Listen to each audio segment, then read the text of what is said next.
Selamat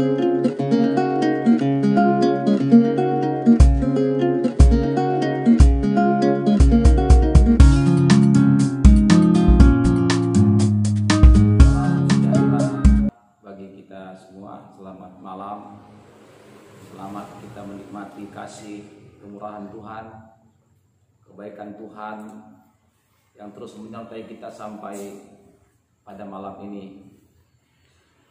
Dalam kesempatan malam ini, mari kita kembali bersama-sama untuk bisa menikmati kasih kemurahan Tuhan yang boleh terus meneguhkan dan menguatkan kita. Saudara, Bapak, Ibu yang dikasih Tuhan, sama-sama kita membuka hati untuk kita kembali mendapatkan kekuatan, mendapatkan keteguhan lewat firman Tuhan yang boleh memberkati kita. Kita berjumpa lagi lewat channel live streaming dan YouTube dari Bangkit Ministry yang kita akan terus laksanakan setiap hari jam 7 malam seperti malam ini, besok Jumat, dan sepanjang keadaan bangsa ini masih dalam pengaruh kecemasan, kebimbangan, ketakutan, kekhawatiran oleh karena informasi penyebaran virus corona. Saudara, saya akan terus menyampaikan firman Tuhan, sebab salah satu yang menjadi inti penting bagi kita untuk boleh menang dalam menghadapi situasi ini adalah kita harus tetap memberitakan firman, baik atau tidak baik waktunya. Oleh sebab itu pada malam ini saya ingin kembali menyampaikan kepada kita kebenaran firman Tuhan, saudara, yang boleh memberkati kita. Situasi keadaan yang kita hadapi hari-hari ini adalah merupakan kegenapan firman Tuhan, bahwa pada hari-hari terakhir menjelang kedatangan Tuhan kali yang kedua akan ada masa-masa yang sukar, masa-masa yang sulit. Kita melihat, Bapak, Ibu, Saudara yang dikasih Tuhan, pada saat Tuhan Yesus bersama dengan murid-muridnya berkumpul di Bukit Zaitun, murid-muridnya itu bertanya kepada Yesus. Dikatakan, apakah tanda kedatanganmu dan tanda kesudahan dunia? Saya akan bacakan dari Matius pasal yang ke-24 ayat yang ketiga. Demikian firman Tuhan, permulaan penderitaan. Ketika Yesus duduk di atas Bukit Zaitun, datanglah murid-muridnya kepadanya untuk bercakap-cakap sendirian dengan dia. Kata mereka, katakanlah kepada kami, bila manakah itu akan terjadi, dan apakah tanda kedatanganmu dan tanda kesudahan dunia? Apakah tanda kedatanganmu dan tanda kesudahan dunia?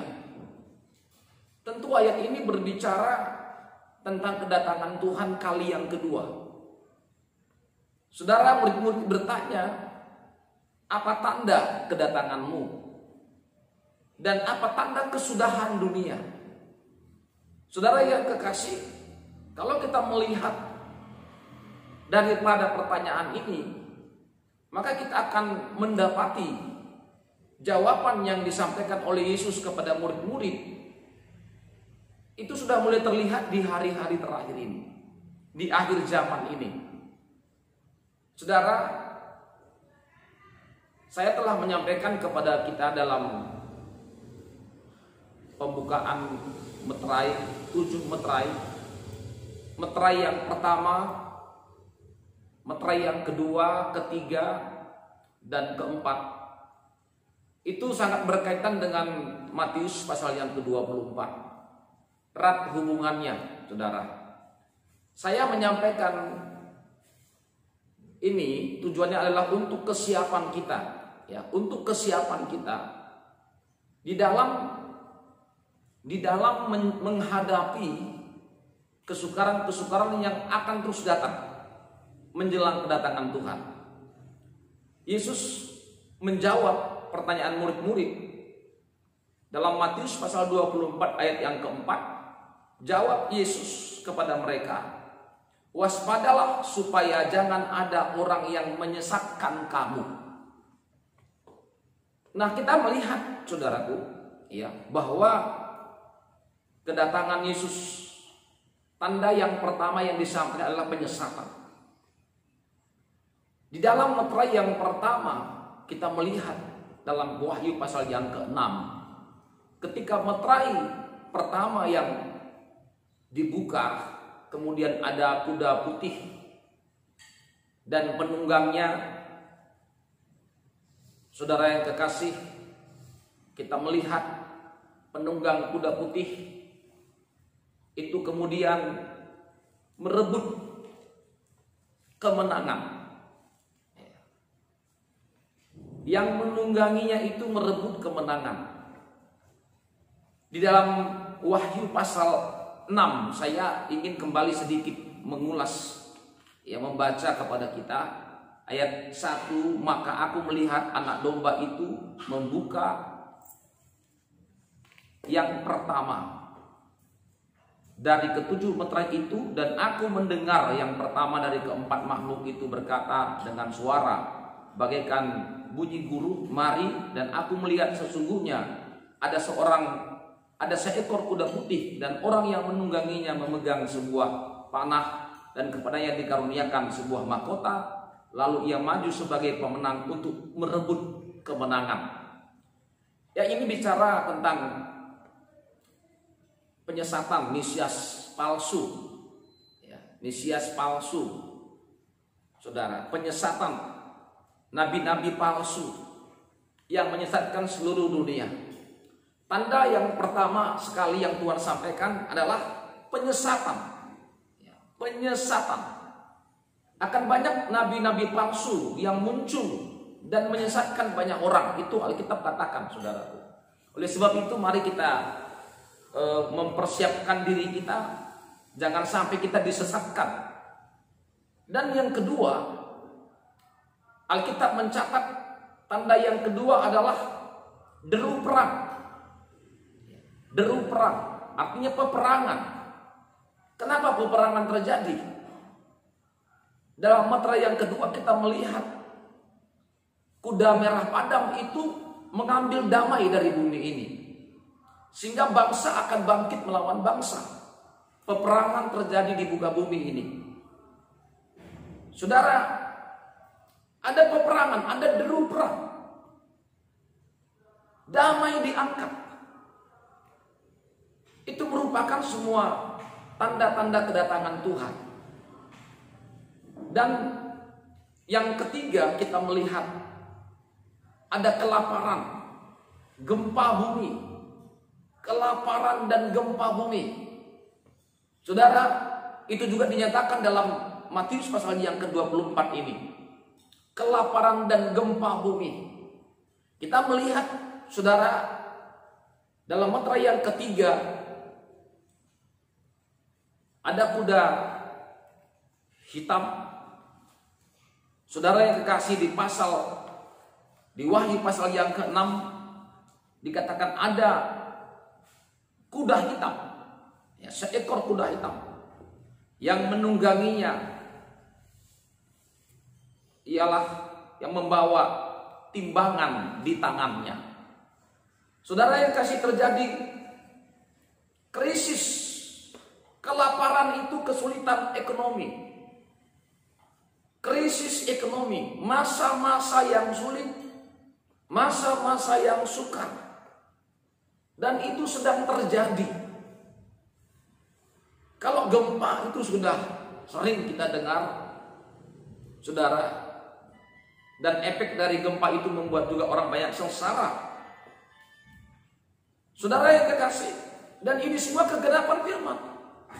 Jadi apa yang terjadi hari-hari ini adalah kegenapan firman Tuhan yang memang harus digenapi. Yang harus digenapi. Dan kemudian dalam Matius ini juga menceritakan bagaimana orang-orang yang memberitakan nama Tuhan itu akan disiksa, dibenci, dan dibunuh karena namaku. Dalam situasi yang seperti ini, maka ayat ini menulis akan banyak orang yang murtad. Saya menjelaskan tentang tanda-tanda kedatangan Tuhan dan tanda kesudahan dunia ini. Tujuannya adalah untuk kita bisa mempersiapkan diri kita, untuk kita bisa berjaga-jaga, siap sedia dalam menyongsong kedatangan Tuhan kali yang kedua. Perlu kesiapan hati kita, kesiapan diri kita untuk menyongsong kedatangan Tuhan dengan tanda-tanda yang akan muncul satu demi satu, saudara. Sebab pada waktu itu nanti datang, dalam menjalani masa yang sukar ini, akan banyak orang yang menjadi murtad. Alkitab mencatat akan banyak orang yang murtad, tidak sedikit. Banyak. Dari Matius pasal 24 ayat yang ke-10, dan banyak orang akan murtad. Nah, ini inti yang saya mau sampaikan kepada kita, Bapak Ibu yang dikasih Tuhan. Jangan sampai kita murtad karena kesengsaraan, penderitaan, penindasan, bahkan situasi keadaan yang sekarang ini yang kita hadapi. Masa-masa sulit, kesukaran. Jadi apa yang terjadi sekarang ini itu merupakan kegenapan firman yang tidak bisa dihindari.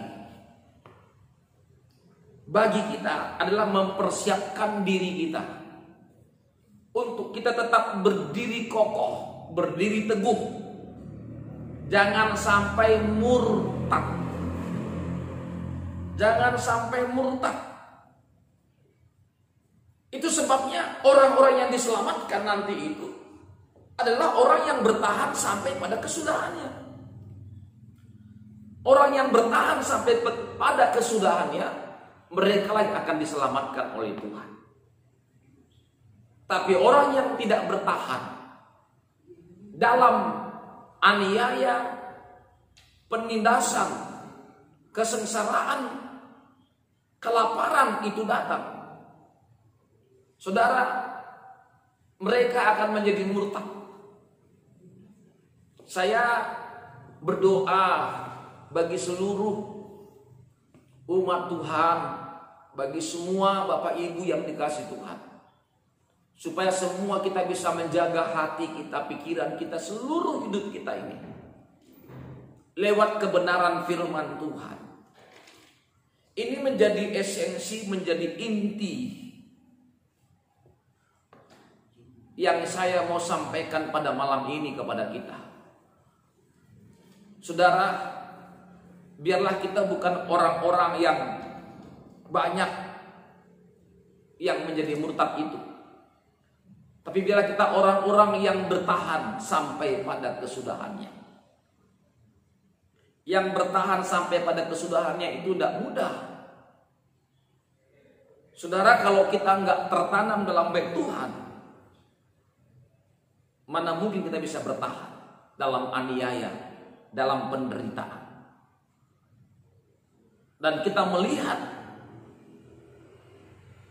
tantangan yang terbesar hari-hari ini nanti, sebelum kemurtadan itu terjadi, kasih itu mulai menjadi dingin.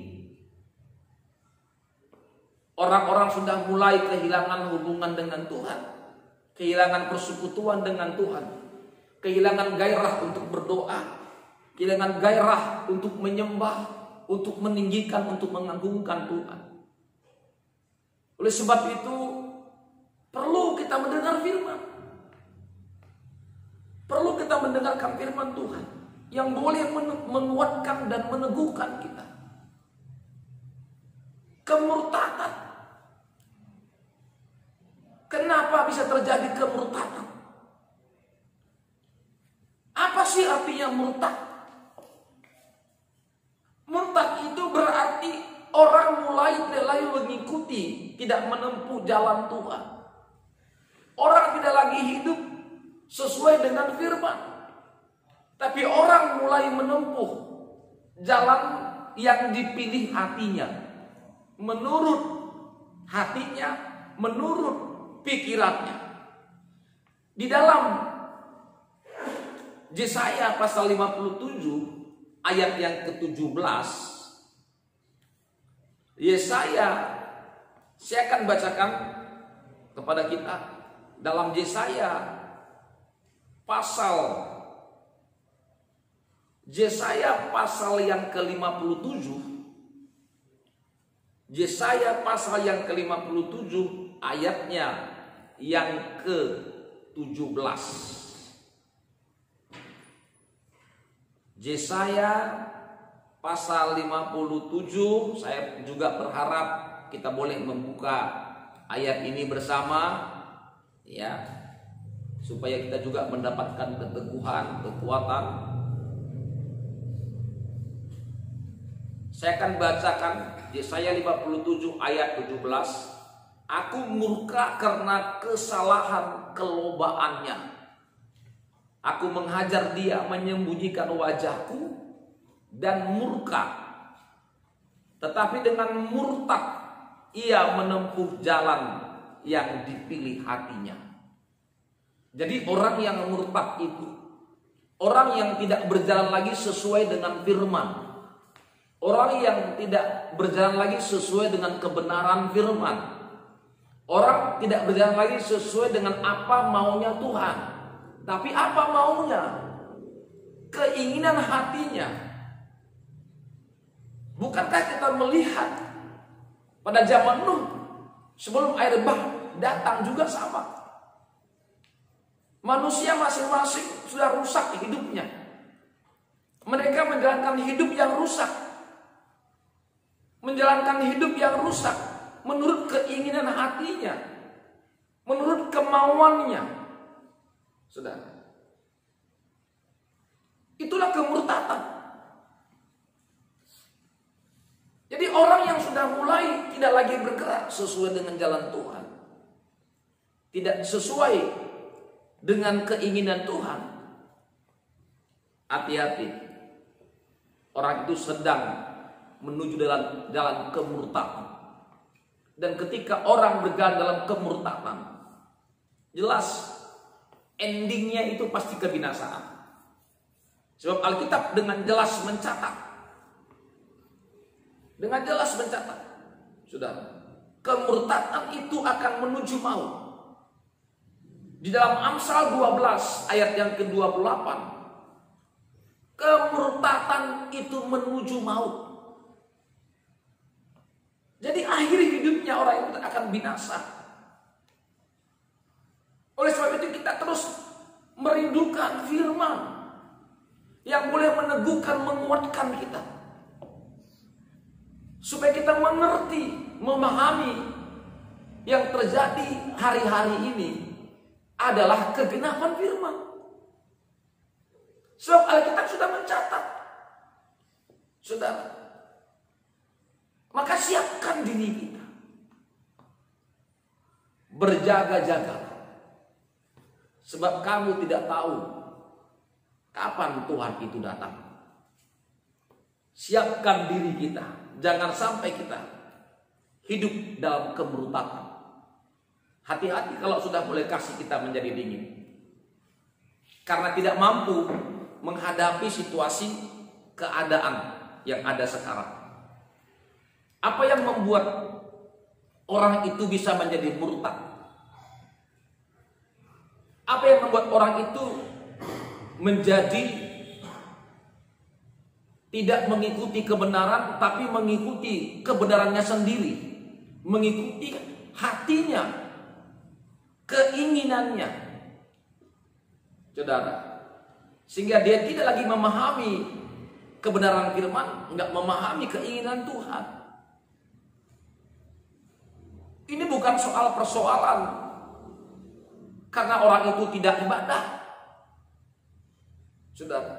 Mereka beribadah, mereka dengar firman, tapi persoalannya mereka beribadah hanya sekedar agamawi, liturgi, tapi mereka tidak pernah berakar. Mereka tidak pernah berakar dalam Tuhan, yang membuat orang akhirnya murtad, yang tidak tahan dalam penderitaan yang merupakan proses. Sebab ujian adalah untuk membuktikan kemurnian iman kita, saudara, karena mereka tidak berakar. Oleh sebab itu saya rindu Bapak Ibu yang dikasih Tuhan, dimanapun saudara berada saat ini, ayo dengar firman, terima firman, simpan dalam hati, sampai tertanam dalam hati kita. Kita nggak menjadikan firman hanya menjadi pengetahuan kita, tapi firman itu harus menjadi kehidupan kita. Itulah firman yang menjadi daging, firman yang betul-betul kita hidupi. Kita berakar, saudara. Di dalam Matius pasal 13 ayat yang ke-20, Matius pasal 13 ayat yang ke-20, Matius pasal 13 ayatnya yang ke-20, saya akan bacakan kepada saudara. Matius pasal 13 ayat yang ke-20. Demikian firman Tuhan. Benih yang ditabur di tanah yang berbatu-batu ialah orang yang mendengar firman itu. Jadi mendengar firman, ya. Orang yang mendengar firman Tuhan aja belum tentu mereka bisa bertahan. Konon lagi yang tidak mau mendengar firman. Saudara, mereka mendengar dan segera menerimanya dengan gembira. Oh, sukacita. Ada banyak kita melihat orang-orang di gereja saat firman disampaikan, mereka semangat, merespon dengan kata amin, ya, amin. Dan mereka juga pulang dengan sukacita. Mereka bahagia. Saudara, menerima firman itu dengan gembira. Orang yang menerima firman, mendengarkan firman, dan menerimanya dengan gembira pun belum tentu menjadi jaminan bahwa dia tahan dalam penderitaan, dalam proses Tuhan. Apalagi kita yang tidak mau mendengar firman, atau kita hanya sekedar mendengar lalu begitu saja. Kita lihat, saudara, dikatakan dalam ayat ini, mereka sudah dengar, mereka sudah menerima dengan gembira. Tapi persoalannya ayat 21, tapi ia tidak berakar. Tapi ia tidak berakar. Ia tidak berakar. Persoalannya tidak berakar, saudara. Maka pastikan seluruh para kekasih-kekasih Tuhan yang mendengarkan channel ini, saya ingin membangkitkan iman kita lewat suara kebangkitan iman ini, saudara. Ya, sehingga semua kita betul-betul dapat meresponi firman, bukan sekedar kita mau tahu sehingga membuat kita sekedar hanya mengetahui dan punya wawasan akan firman. Tapi kita mendengar firman tujuannya supaya firman itu tertanam di hati kita dan kita berakar di dalamnya. Saudara yang kekasih, kita melihat jelas dikatakan kalau kita tidak berakar, firman itu nggak tertanam dalam hati kita, kita nggak berakar dalam Tuhan, tidak berakar, maka dia hanya tahan sebentar saja. Dia tidak akan pernah tahan dalam usia. Waktu diproses Tuhan nggak akan tahan. Dikatakan dia tahan sebentar saja. Dia mungkin boleh bersorak-sorai, bersuka cita, tapi begitu ada ujian yang datang, ada masa-masa yang sukar seperti hari-hari ini, masihkah kita bisa bergembira? Masihkah kita bersuka cita? Saudara, pastikan semua kita bisa bersuka cita.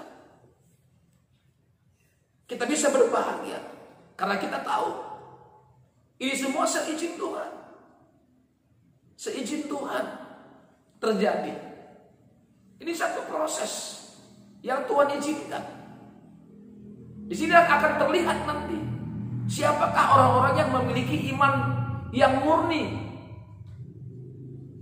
Jelas kemurnian imannya teruji. Dan siapakah orang-orang yang hanya sekedar saja dalam mengikut Tuhan. Dia bukan orang yang sungguh-sungguh. Itu sebabnya nanti pada saat akhir zaman tidak heran akan banyak orang murtad dan mengikuti ajaran setan-setan. Jadi murtad dan mengikuti ajaran setan-setan, mengikuti antikris. Bukankah pernah kita dengar dan kita baca dalam Alkitab, saudara, bahwa antikris itu berasal dari antara kamu, tapi yang tidak sungguh-sungguh, yang hanya sekedar. Saya berdoa buat Bapak Ibu yang dikasih Tuhan, supaya kita dengan sungguh-sungguh mendengarkan firman Tuhan. Apabila kita sungguh-sungguh mendengarkan firman Tuhan dan melakukannya dengan setia, maka kita pasti akan berakar. Yang tidak berakar tidak akan mampu bertahan. Tahannya sebentar saja. Itu sebabnya dikatakan begini, ya, di ayat 21, apabila datang penindasan dan penganiayaan karena firman itu, orang itu pun segera murtad. Jadi apa yang menyebabkan orang murtad? Karena tidak berakar. Dan ketika masa-masa yang sukar itu datang, saudara, ketika masa sulit, penganiayaan, penindasan itu datang, mereka pun segera murtad. Tidak tahan. Tidak tahan dalam penderitaan. Maka saya punya kerinduan bagi seluruh umat yang dikasih Tuhan. Dalam waktu-waktu yang terakhir ini, pemerintah telah memberikan satu keputusan untuk membuat karantina wilayah. Dan setiap gereja-gereja, saudara, ya, supaya ibadah itu diatur sedemikian rupa, hanya bisa berdoa di rumah-rumah. Stay at home, tinggal di rumah. Supaya tinggal di rumah, artinya dengan demikian maka saya semakin banyak punya waktu untuk boleh menyampaikan kebenaran firman Tuhan. Maka persoalan sekarang ini nggak jadi persoalan. Justru ketika semua umat Tuhan mau membuka hati dan meresponi dengan positif memahami bahwa keadaan situasi yang terjadi hari-hari ini merupakan kegenapan firman. Yang perlu kita lakukan, kita menata hati, menata hidup kita, menata pribadi kita. Apa yang kita lakukan? Kita tidak sekedar hanya mendengar firman. Sebab kalau ada orang mendengar firman, tapi kemudian saudara, begitu ada penganiayaan akhirnya murtad. Sebenarnya ketika dia datang ke Tuhan, tapi hidupnya itu belum beres. Sebab Alkitab ini mencatat itu bagaikan benih yang ditabur di tanah yang berbatu-batu.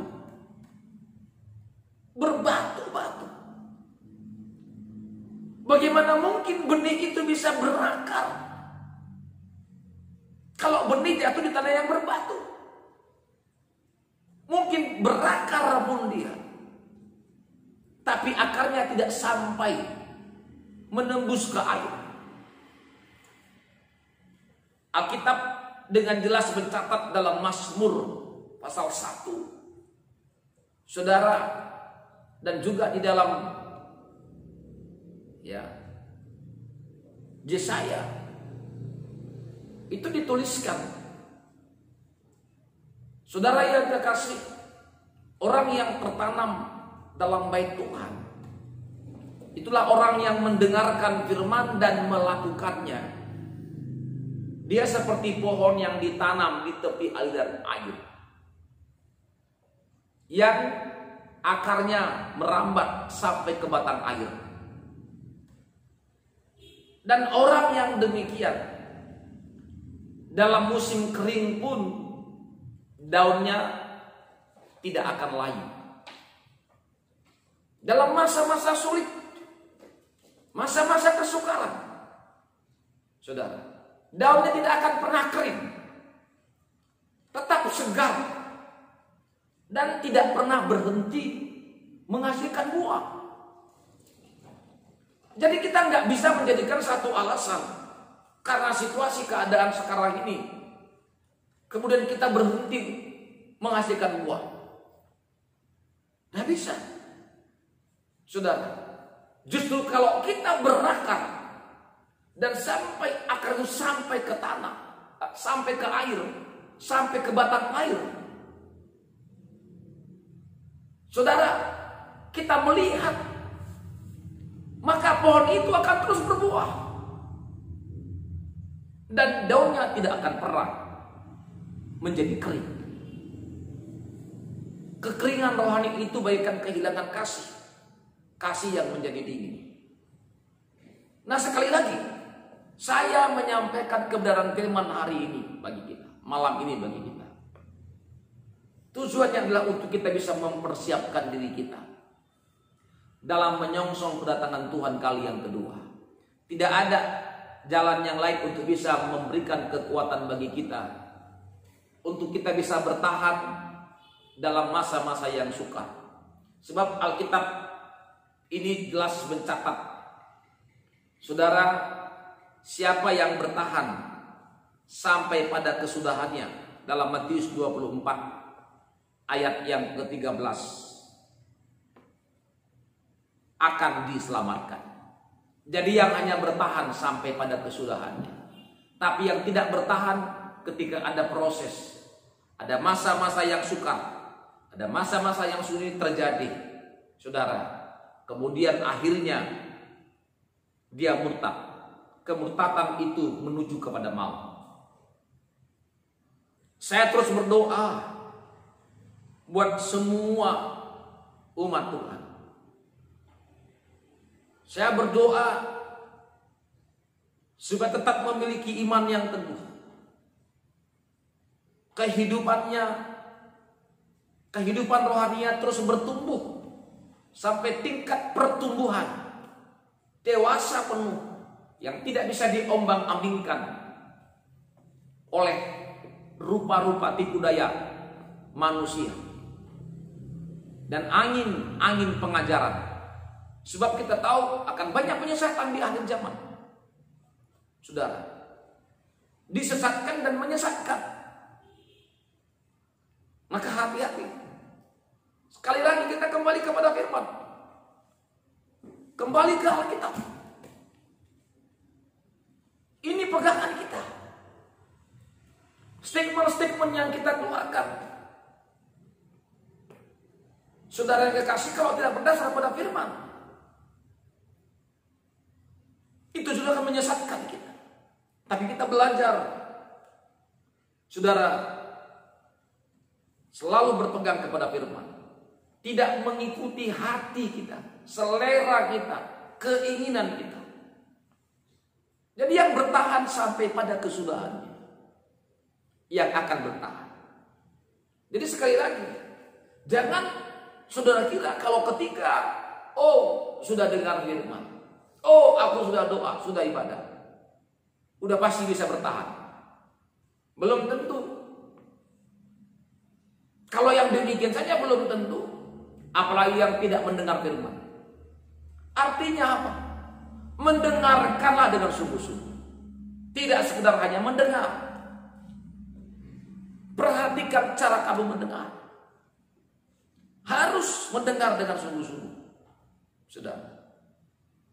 Dan melakukannya dengan setia. Praktikkan firman Tuhan. Saudara, saya teringat ketika bangsa Israel yang sudah menyaksikan banyak mujizat, bagaimana Tuhan menyatakan keajaibannya lewat Musa pada waktu itu, sehingga ke-10 tulah itu mereka bisa lalui. Dan terakhir mujizat yang dilakukan adalah membelah laut Kolsum. Itu terbelah menjadi 2.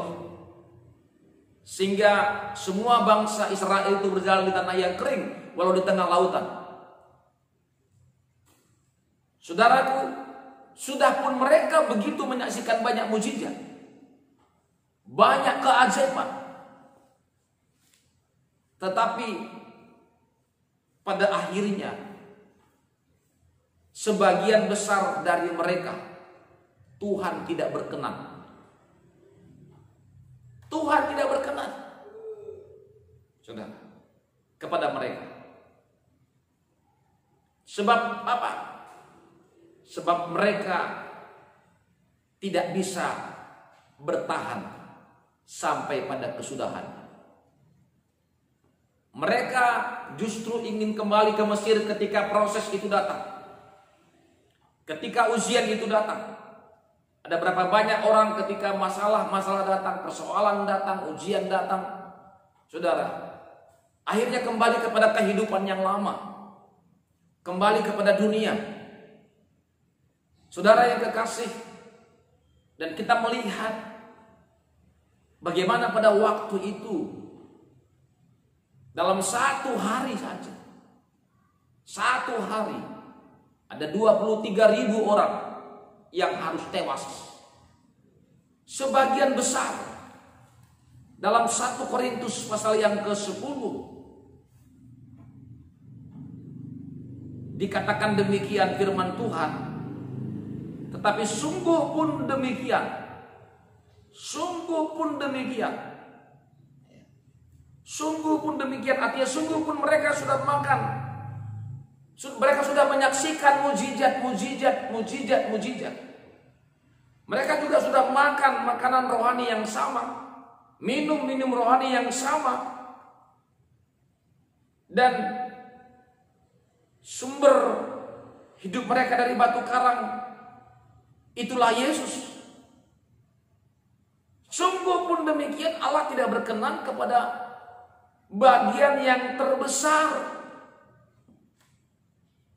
Mereka gagal dalam proses. Mereka gagal ketika diproses. Mereka gagal. Itu sebabnya penting sekali, Bapak Ibu, saat kita mendengar firman, dengarkan firman Tuhan baik-baik. Dan lakukanlah dengan setia. Baik atau tidak baik waktunya, saudara harus mendengarkan firman dan melakukannya dengan setia. Itu yang akan membuat kita bisa berakar dalam Tuhan. Dan kita lihat, mereka semua ditewaskan di padang gurun. Dan Alkitab mencatat, saudara, sehingga pada satu hari itu, di 1 Korintus 8 ayat yang ke-8, 1 Korintus pasal 10 ayat yang ke-8, sehingga pada satu hari telah tewas 23.000 orang. Artinya apa? Sebagian besar dari mereka gagal.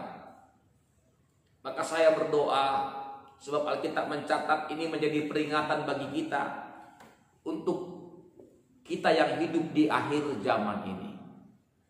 Saudara percaya atau tidak, tanda-tanda yang telah kita lihat sekarang terjadi itu membuktikan kedatangan Tuhan tidak akan lama lagi. Dia akan segera datang, saudara. Maka mari kita persiapkan diri kita. Kita persiapkan hati kita. Saudara, pegang firman. Lakukan firman. Biar betul-betul hati kita itu bagaikan tanah yang subur. Ketika firman itu ditabur, maka benih itu akan tumbuh dan berbuah. Kalaupun datang penindasan, datang ujian, datang persoalan, kita tetap akan bertahan sampai pada kesudahannya. Ini terjadi. Jadi ini penggenapan firman. Penggenapan firman. Saudara, kita nggak bisa menolak ini. Makanya kita harus terus menjaga hati kita, menjaga hidup kita lewat kebenaran firman Tuhan. Saudara, lakukanlah firman, supaya jangan sampai kita tidak bisa bertahan menghadapi pencobaan-pencobaan yang ada. Sebab Alkitab mencatat, pencobaan-pencobaan yang kamu alami dalam 1 Korintus pasal 10 ayat 13 ialah pencobaan-pencobaan yang biasa, yang tidak melebihi kekuatan manusia. Sebab Allah setia, dan karena itu Ia tidak akan membiarkan kamu dicobai melampaui kekuatanmu. Pada waktu kamu dicobai, Ia akan memberikan kepadamu jalan keluar, sehingga kamu dapat menanggungnya. Saudara, ini yang menjadi doa kita, supaya kita mampu untuk bertahan di tengah-tengah masa yang sulit ini, masa yang sukar ini. Kita mampu tetap berdiri tegak, berdiri teguh dalam situasi yang sulit ini, saudara. Jangan ada yang takut, cemas, khawatir. Tenang. Ketenangan itu kunci bagi kita untuk dapat menyerap firman yang kita dengar, untuk dapat kita memahami firman yang kita dengar, untuk kita dapat mempraktekkan firman yang kita dengar. Dan ketenangan itu jugalah yang membuat kita mampu untuk berdoa. Jadilah tenang, kuasailah dirimu, supaya kamu dapat berdoa. Saudara, ayo, mari semua kita membuka hati. Saudara yang kekasih, dalam kesempatan yang singkat ini, saya rindu kita semua bisa mendapatkan berkat yang besar dalam hidup kita. Dimanapun Bapak Ibu berada, mari ya, supaya kita menyadari bahwa dunia ini tidak akan selamanya ada. Sebab kesudahan dunia itu sudah akan dekat, sudah sangat dekat, dan kedatangannya pun sudah sangat dekat. Saudara, mari persiapkan diri kita. Persiapkan diri kita. Di ayat yang ke-44 dari Matius pasal yang ke-24 dikatakan, sebab itu hendaklah kamu juga siap sedia, karena Anak Manusia datang pada saat yang tidak kamu duga. Mari kita persiapkan diri kita untuk menyongsong kedatangan Tuhan kali yang kedua. Tetap kita bertahan dalam penindasan aniaya, proses Tuhan yang terjadi hari-hari ini yang kita hadapi. Yakinlah saudara, ketika kita tetap hidup dalam kebenaran, hidup dalam firman-Nya, maka kita pasti semua akan diberkati Tuhan, akan diteguhkan, dikuatkan, mampu melewati hari-hari ini. Saudara yang kekasih dalam nama Yesus, di akhir daripada khotbah saya pada malam ini, saya juga ingin menyampaikan satu pujian kepada kita, sekaligus doa saya untuk semua jemaat Tuhan yang mendengar, biar menjadi berkat, menjadi kekuatan bagi kita semua. Saya akan memainkan gitar. Ya, ada gitar, walaupun saya nggak terlalu pintar main gitar, ya, tapi saya coba belajar semampu saya untuk bisa memainkan gitar ini. Saudara yang kekasih,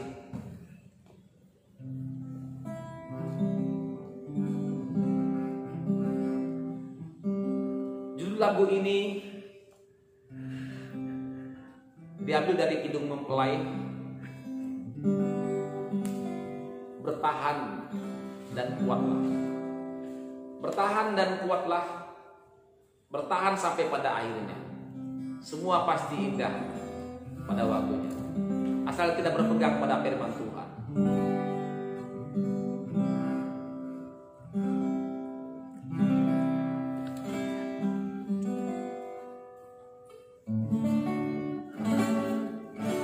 Bertahan dan kuatlah saat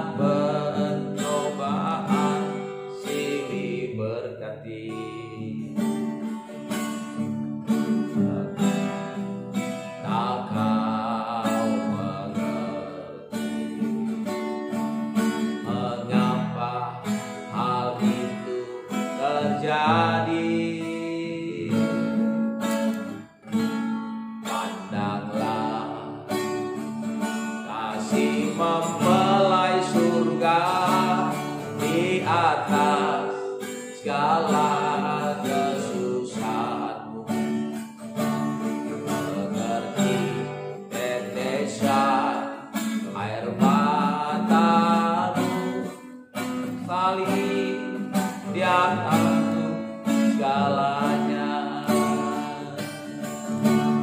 percaya semua indah pada waktunya, asal kau berpegang firman-Nya, bagai emas murni yang telah teruji. Bertahan dan kuatlah.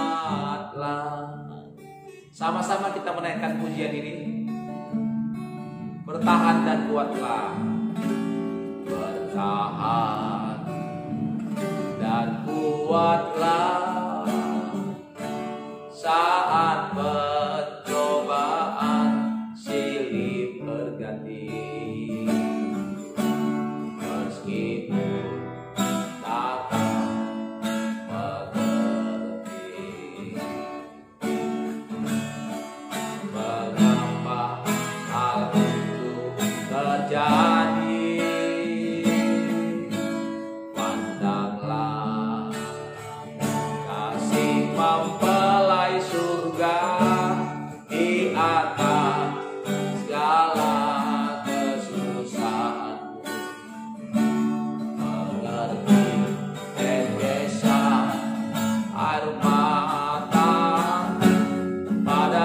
salib Dia tanggung salahnya. Percaya semua indah pada waktunya, asalkan berpegang firman-Nya. Bagai emas murni yang telah teruji, bertahan dan kuat. Katakan percaya, percaya, semua indah pada waktunya, asal kau berpegang firman-Nya. Bagai emas murni yang telah teruji, bertahan dan kuatlah, bertahan dan kuatlah, bertahan. Sama-sama kita katakan, dan kuatlah. Kita berdoa, terima kasih. Kami bersyukur buat kebaikan Tuhan yang memberkati kami malam ini. Tuhan, kami satukan hati kami, dan kami terus berdoa bagi bangsa negara kami, Indonesia yang kami cintai ini Tuhan. Dalam perlindungan Tuhan, kami mohon kemurahan Tuhan, mohon pengampunan Tuhan. Selamatkanlah bangsa kami ini Tuhan. Kami berdoa buat kota di mana kami tinggal. Kami berdoa juga buat seluruh umat-Mu supaya diberkati Tuhan, dilindungi Tuhan, disertai Tuhan. Terima kasih Bapa di surga. Kami yakin percaya kepadamu Tuhan. Tidak ada jemaat Tuhan yang goyah imannya, tidak ada yang bimbang dan ragu, bahkan tidak ada yang putus asa dalam masa yang sukar ini. Semua mereka mampu bertahan sampai pada kesudahannya.